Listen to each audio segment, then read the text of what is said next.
ನಿನ್ನ ಮೂಲಕವಾಗಿ ಸಭೆಗಳು ಕಟ್ಟಲ್ಪಡುತ್ತದೆ, ನಿನ್ನ ಮೂಲಕವಾಗಿ ಮನೆಗಳು ಕಟ್ಟಲ್ಪಡುತ್ತದೆ, ನಿನ್ನ ಮೂಲಕವಾಗಿ ಜನಾಂಗಗಳು ಕಟ್ಟಲ್ಪಡುತ್ತದೆ.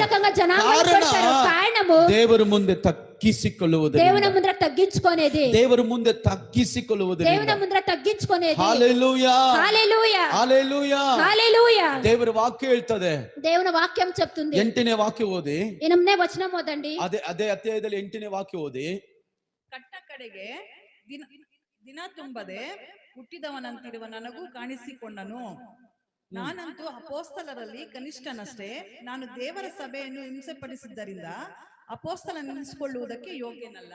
ನೋಡಿ, ಯೋಗ್ಯನಲ್ಲ ಅಂತ ಅವನು ಹೇಳ್ತಾ ಇದ್ದಾನೆ. చూడండి, యోగ్యతుడు కాదు అని అతడే చెప్తా ఉన్నాడు. అదే దేవుడు ಹೇಳ್ತಾರೆ ನೀನೇ ಯೋಗ್ಯನಂತ. అయితే దేవుడు చెప్తాడు నువ్వే యోగ్యుడు, ನೀನೇ ಯೋಗ್ಯನು, నువ్వే యోగ్యుడు. 2 ಸಾಮುವೇಲ 23:12ನೇ ವಾಕ್ಯ ಓದೋಣ. 1 2 సామువేల 23:12. 23:12.